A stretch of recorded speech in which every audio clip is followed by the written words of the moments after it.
Alright, so this is going to take a lot of explaining, but luckily for me, there is a ridiculously, stupidly long opening for this game.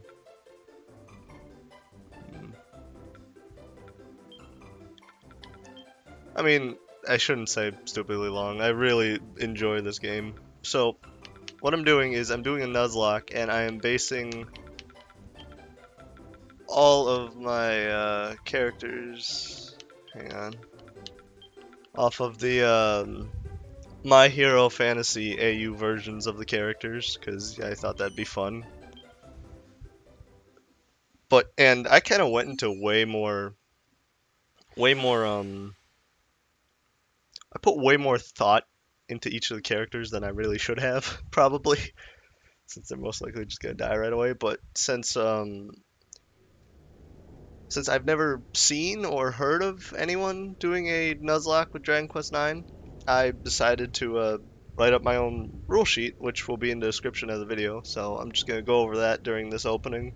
It's just, I mean, I really do seriously enjoy the story of this game, and this is one of my favorite RPGs, just period.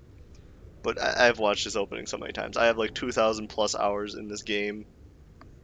So, main rules. Just like the Pokemon Nuzlocke, when a character dies, they are permanently dead and you must erase them. Any items on the character, well, any items or equipment on the character can be retrieved before erasing them. So, like, if they have the Falcon Sword or something, and you really want that, you just can take it off of them before you get rid of them, so you don't lose it. And you can have as many or as little characters for replacements as you want, up to a maximum of 40, not including the player character. So like you get 40 total NPC characters to join your party, and you just go through, and when you lose them all, then the run's over. And if the player character dies, even if there are still even if there are still other NPCs, like the NPC people are still alive, then the run is over. Because if the player character dies, then you can't really swap him, or depending on what you pick for that, out of the party, so there's not really much you can do. You are allowed to use cheats that unlock the extra 6 classes, and you can increase the amount of gold and XP that you get up to ×4, also using cheats. The win conditions, like how you end up winning the run, is there's actually 4 different difficulties I made. Easy mode, defeat Corvus. If the player character dies during the fight, but you still defeat Corvus, then you win. Normal mode, defeat Corvus. If the player character dies during the fight, even if you beat him, you still lose. Hard mode, defeat all of the legacy bosses at least once.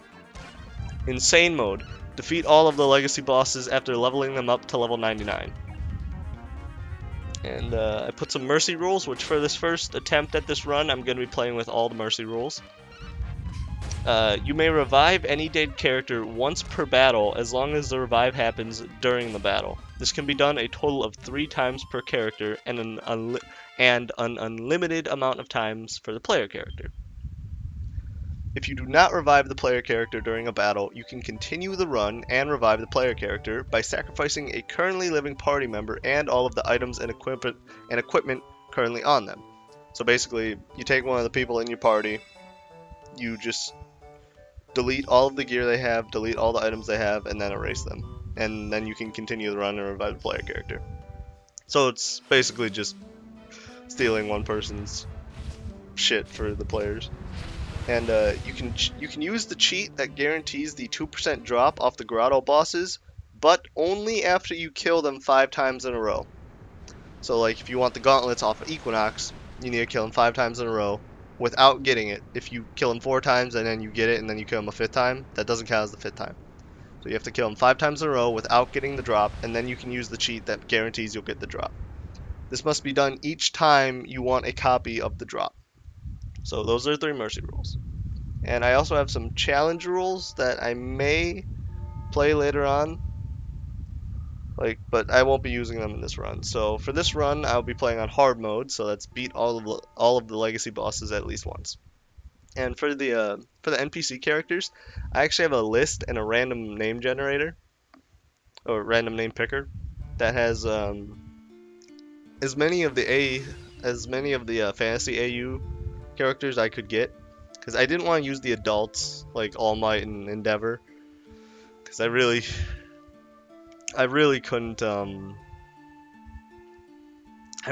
think of a good excuse as to why they wouldn't be like just disgustingly overpowered in comparison to the other people. What was the other thing? Oh yeah, and like there are like only 5 or 6 actual confirmed characters. So a majority of them are unconfirmed. Not really sure what that means, but apparently that's what they are. Like Aoyama. His unconfirmed character was like clothing maker or something. So, and I also I picked 2 classes for every character depending on like what I thought would fit best based on their fantasy AU character and like just generally what their like actual personality and shit is like. And what was it? Also, I am going to be using even though they're not technically heroes, and this isn't really this is just a straight up not heroes thing. I mean they're the main villains. I'm going to be using Shigaraki, Dabi, and Toga in the random list, simply because I do not have a lot of people to go on. I think excluding them, I would only have a total of 21 NPCs, which, considering I lost my Pokemon Platinum run with like, what was it, 40 plus Pokemon, that's like nothing, especially for a game that can just fucking murder your characters instantly. So, for all of them, I have like lists of what 2 classes they should be, what weapons they use. Everyone gets a shield because shields are weird. It's like they're overpowered, but like if you don't use one, then you're so underpowered, then it's not even worth like an argument of whether or not you should use one. Because they give you more defense, they give you all these broken abilities. It's a really dumb choice on whether or not to have a shield, which is also why shield is going to be like the first thing I level up from each class. And I may have to dip levels into other classes just to get the specific abilities depending on who I get, because like some characters don't have a shield option from the 2 classes they have, so I'll just quickly change them to a different class, put the points in the shield, and then change them back. Was there anything else? I have random... Wait, do I have to talk to him? Yeah.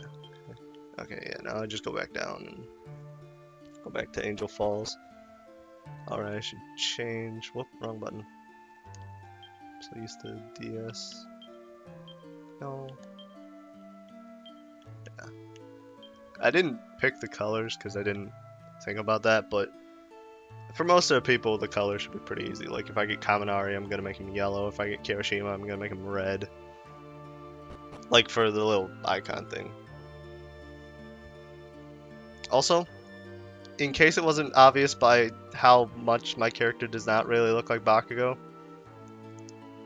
they are going to be generally based off of the character, because I very clearly cannot make gold happen with, like, what was it, 8 options for face, hair, and all that shit. So there's gonna be a lot of leeway with what these characters are, and it's mostly just gonna be namesakes.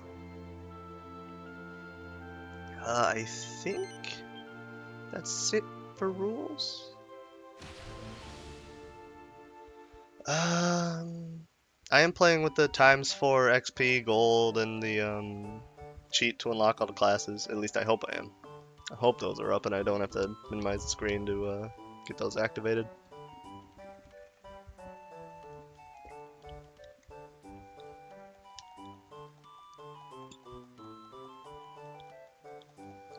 Also, it kind of sucks for Kaminari because Zap, like the Zap spell line, is not in this game.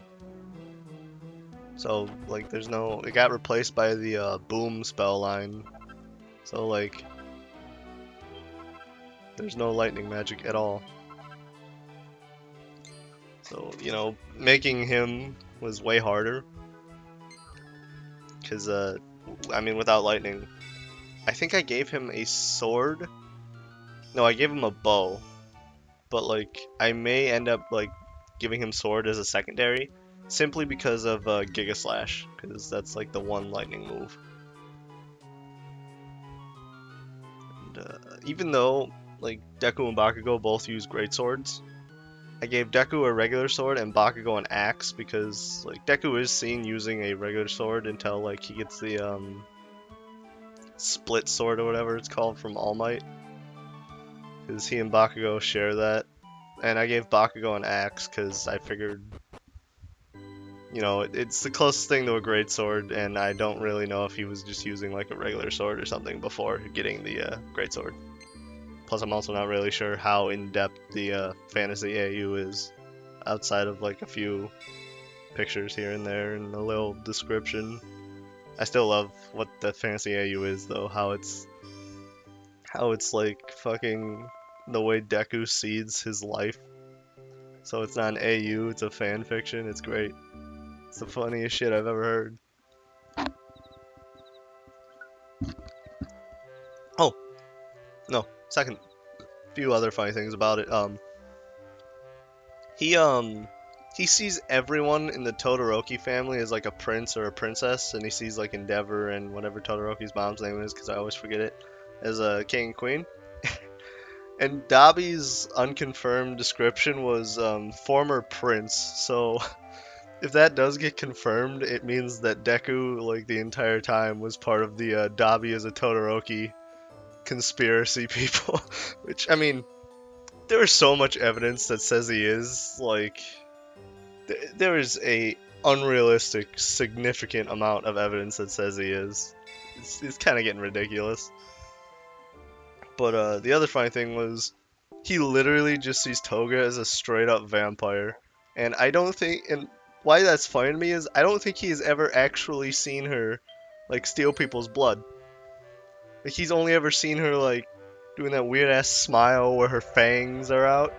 And he's only ever heard about her from, like, Uraka and Sue. So, like, they probably just described it as she sucked out all of our blood. So he's probably sitting there thinking, oh no, she bit them. And that's hilarious to me that he most likely sees Toga as a vampire because of misinformation, which, to be fair though, it's not far off. She does have a lot of vampire-like qualities. I hope I get Toga, or I think it was Shinzo, because they're the only two people with a knife, and knives make metal slime farming way easier, because you can get the pin dagger, whatever it's called, the pin needle, which does like very low damage but has that instant kill chance. And then you also get pressure point, which also has an instant kill chance, so you just double up on that, and it makes it really easy. I know Axe has Hatchet Man, which is the low hit chance, but if it hits, it does a crit, so that's also helpful for metal slime farming. So worst case scenario, I do still have something to make that faster. Look at this, 15 minutes. Not even out of the first cutscene, really. Well, I mean the first, like the tutorial leading up to the first dungeon. Because this game doesn't really start until the second town. Like until you get to Stormway, I think it's called. But yeah, basically I'm just gonna be breezing through this opening. I usually like to get to like level 5, level 6, because that's a safe point. It does kind of suck though for Bakugo, because like the main character. Because obviously with my channel, with the whole personas and shit that I do for the comics I draw and the thumbnails and shit like that, I'm making my guy Bakugo. Kind of sucks though, because for him, he's not gonna be able to change his class to Gladiator or Warrior, because I think those are the two I picked for him. Ah, yes, the game is running horribly in this pre-rendered cutscene, because that's how emulators always handle it. But I'm not gonna be able to change his class to the one he needs to be for a while. So I'm pretty much just gonna put all the points I get as Minstrel into Shield. Because getting Shield to 100 is gonna be the first priority of every single character, regardless of, holy crap, it's running bad. Regardless of what class they are, what weapons and shit they use, and what abilities they have, getting Shield to 100, just so that they can use them regardless of their class, is gonna be the most important thing for every character. Also, if you can hear the crackling, that is actually the game. Like a little staticky crackling. I'm fairly certain that's the game because it's running like crap right now. It doesn't do that in the normal gameplay, just in the pre-rendered cutscenes.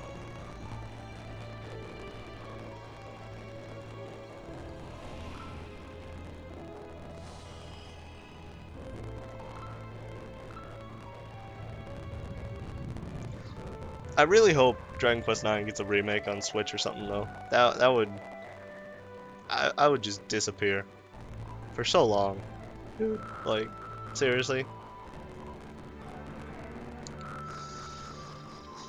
Seriously, I would put another 2,000 hours into a Switch version of this game easily. Especially because since it would be a remake, all the character lines would be voice acted. So I'd actually finally be able to understand what like half the characters are saying.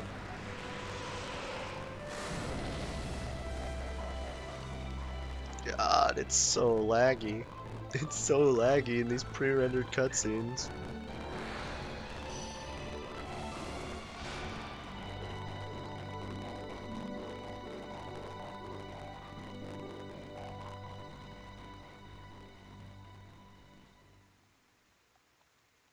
Yeah, see, pre-rendered cutscene's over and the static stops immediately.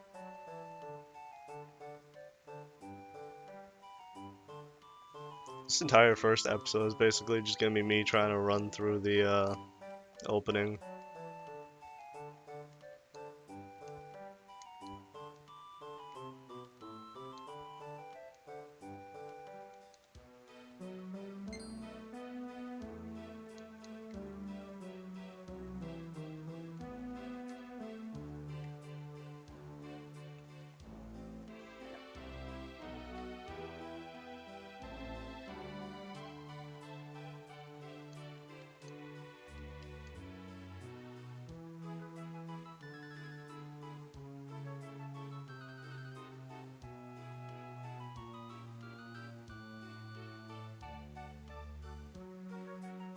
Do I start with any money? 200.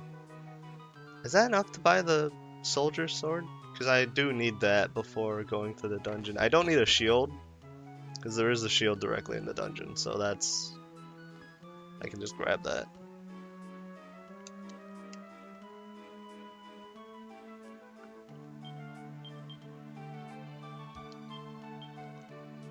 I can't remember if I had to talk to him. It is so weird too. Will actually just randomly asked me if he wanted to start co-oping through this game.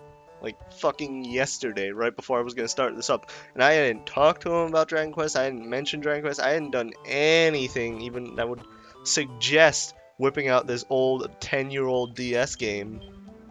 And he's just like, yo, you wanna play Dragon Quest 9?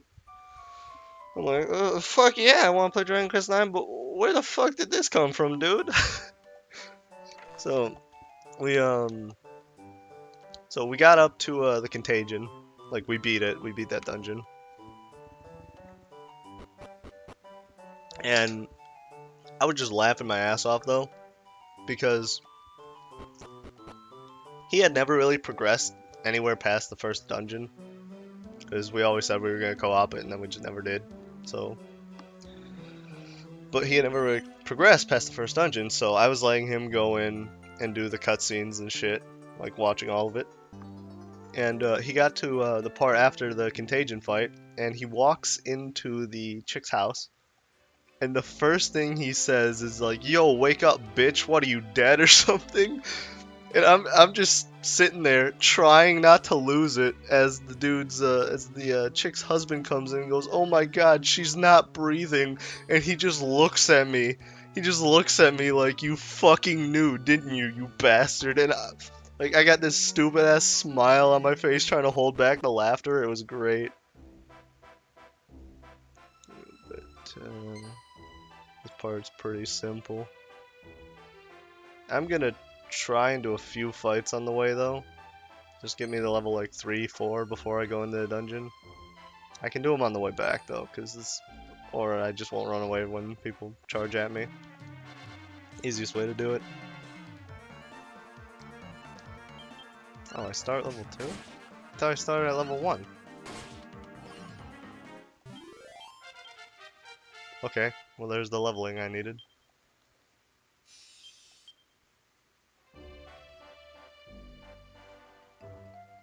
I didn't even see what that was. Hopefully, like I do have other cheats active, but just like ease of access ones since I'm recording for this. Like normally you wouldn't need them if you're doing a serious run. Like all alchemy recipes are unlocked, like all bestiary entrances or fucking whatever it's called are unlocked, so I can see all the monsters and see all the alchemy recipes and shit like that.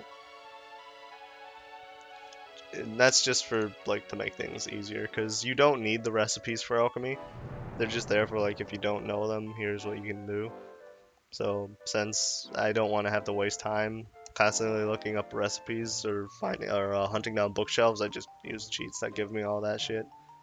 Because it doesn't actually affect gameplay. It just makes it so I don't have to look for bookshelves.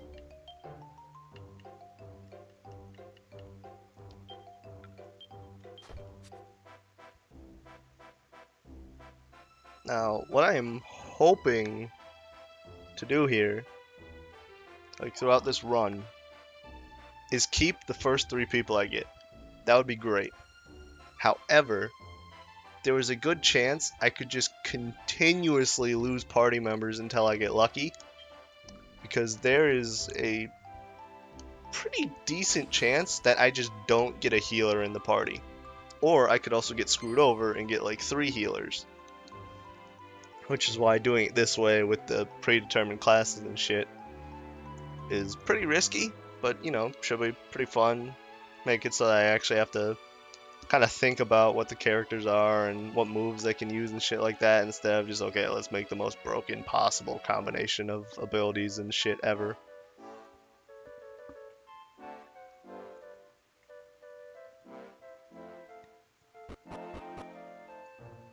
Yeah, pretty boring start though. Not much is gonna happen. It's gonna be me running through. I don't even think I'll be able to beat the first dungeon before the 30-minute mark. Like, I mean, I know that's 8 minutes away, but like, there's still quite a bit of cutscene. Like, this game is very story heavy.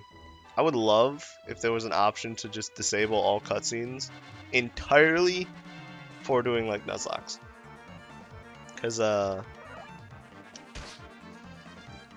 you know, cutscenes just make the process way longer, especially with this game.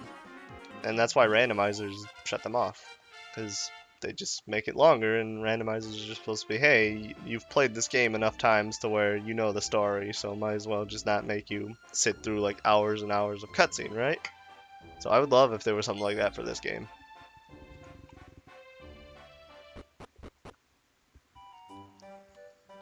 Just so that I wouldn't have to go through all that shit. I can't remember.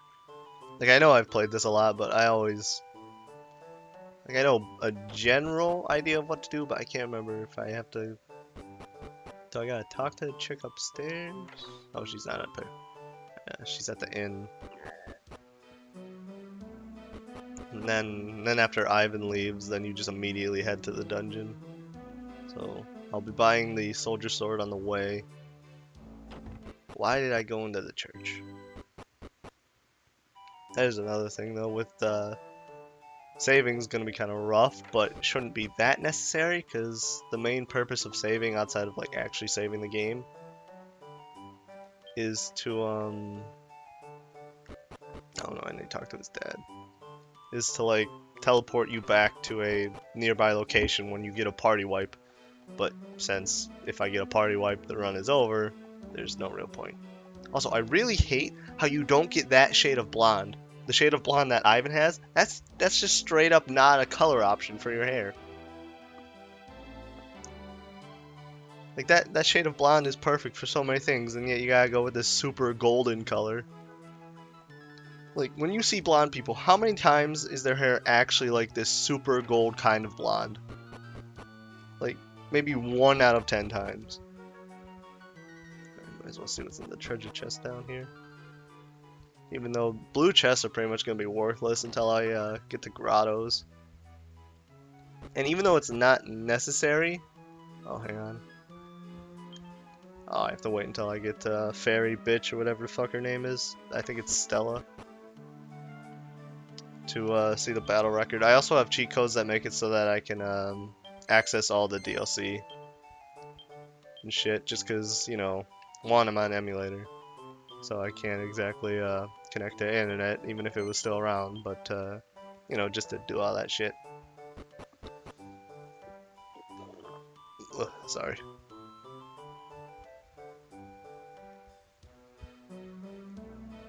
I don't know.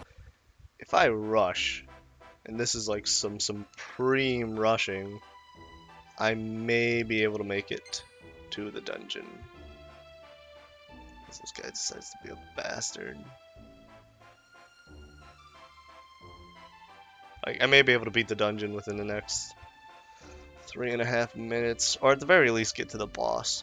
Because if I get to the boss, well, no, I should be able to complete the dungeon without going too significantly far over like 30-minute mark, since that's usually where I like to keep the videos. Now, for one, because especially with these ones, since I'm editing on stuff over, like I'm editing current party graveyard for Nuzlocke, kind of makes it increases the file size from like 200 megabytes to around 2 gigs, which normally for the big videos, like if I were to record Doom, which I don't ever plan on recording that just because I don't feel like it. I mean, that's kind of a crap reason, but that's my reasoning. But if I ever do record like a game like that, the file size is usually like 30 gigs. So for small games like this, like 2 to 3 gigs, it's still nothing. So I'm still gonna edit shit over the top of it. Usually takes about an hour to render out the videos, like after they're done. And you know, half-hour video, hour worth of rendering, that's nothing. It's literally 1 frame every 2 seconds. Or I guess 1 second every 2 seconds. As confusing as that sounds. But you know, it's not bad. If it was like a much bigger file size, then it would take a long ass time to get through all that shit. So I don't know, maybe in the more like file size heavy videos there won't be editing, but in these small ones, you know, I'll do what I can. Alright, good. More medical herbs is better. I did not rest. I really don't want to use a medical herb right away. But, you know.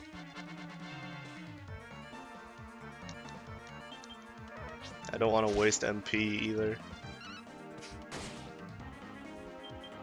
Oh, and for a vast majority of the early game, prepare to see me just mashing the attack button, because I'm not going to have any abilities, I'm not going to have anything like that. Alright, skill points. Yeah, Magic Mirror is the second most important shield skill in the game. It is so disgustingly overpowered. Like, the fact that one of the legacy bosses, up to level like, I think it's level 8 where he gets Disruptive Wave, but up to level 8, one of the legacy bosses can be beaten while basically falling asleep because of how broken Magic Mirror is. Also, I have not run the randomizer for like what 3 characters I'm gonna have. I'm gonna do that when I actually go and grab the characters, just so that it's, you know, more on the spot. I should definitely get to like, I'll probably be level 7, level 8 by the end of this dungeon though. Yeah, I'll finish the dungeon up.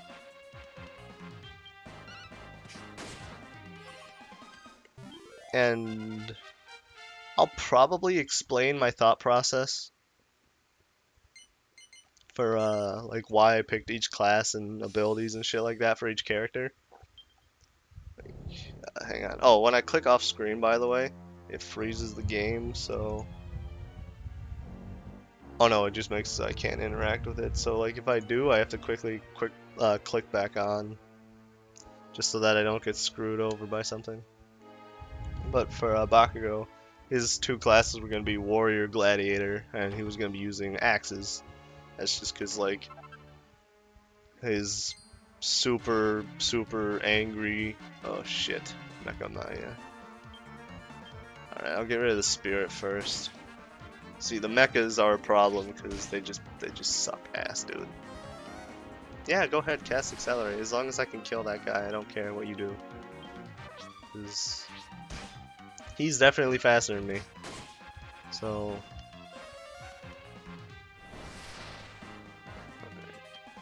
Do I have an attack spell? No, I do not. Because... Oh, apparently I just did enough damage to kill it. Definitely gonna need to heal. But I want to save my, spell heals for the boss fight. As much as I can. Since I only have 4 of them. But this boss fight is, like, stupidly easy. Like, I have never lost this boss fight, and I've never seen anyone lose this boss fight. Am I level 6? Yeah, that's definitely high enough level. Plus I got the soldier sword and the leather shield. Which is really the only thing you even need to remotely worry about. I saw, when me and Will played, he did not buy the soldier sword. So he had to fight this thing with the copper sword, and he still beat it fairly easily. Like, it just took forever. I'm probably gonna level up, yeah. So, level 7 is definitely the highest I've ever fought this boss. Usually I fight him like level 5. But, you know, until I get the rest of the party, I'm gonna be leveling up stupidly fast. Which that's another thing that really sucks about the, like, one of the only bad things I can say about this game legitimately is the way they handle XP. The way they handle XP is so goddamn stupid. It's handed out in a weighted fashion based on what level you are, which on paper, that sounds really good. Like, you think, oh, so you have it to where the lower level people get more XP so they can level up to the higher levels that you need them at faster. No, it's the opposite. The higher level people get the more XP. So, you just get a scenario where the high level people just steal all of the XP and the low level people barely get anything and they never level up because of it. And it's just really frustrating because it's like, oh, why would you do this? It's like, and that's how, I'm pretty sure that's how all Dragon Quest game works, so it's not like it's a problem in just this one. Alright, I'll heal next turn. I'm faster than him, so it's definitely in no way, shape, or form a problem. And I do have to use a sword for a while, because I do have another cheat that makes it so that you can use any item regardless of restrictions. But I didn't want to use that just simply because of okay, yeah, that was fast. Simply because, like, oh, I leveled up twice from that. Damn. Yeah, I am severely over-leveled right now. But that, trust me, that is not even remotely a bad thing. Like, if you think you're over-leveled in this game, by the time you get to the legacy bosses, you're like, oh, damn. I'm getting my ass kicked at level 99. Because, the way I would describe this game's difficulty is the beginning, it's kind of stupidly easy. The real first difficult fight is Leviathan. Just gonna run to town, save, and then end the episode. But the first real actual difficult fight is Leviathan, and even then it's not really difficult, it's more just like kinda a little bit challenging. And then it keeps that difficulty for a while, pretty much up until Magmaro, or wherever you fight Grey Gnarl. And then it gets kinda hard. And then you go fight and it stays that way up until Corvus, and then it gets like actually hard and challenging. So it's like pretty decent, what you'd expect. And then post game happens, and you just get fucking railroaded. Like they just floor you with so many overpowered bosses and shit. It's like, oh damn, Corvus was a pussy. So yeah. So see you next episode.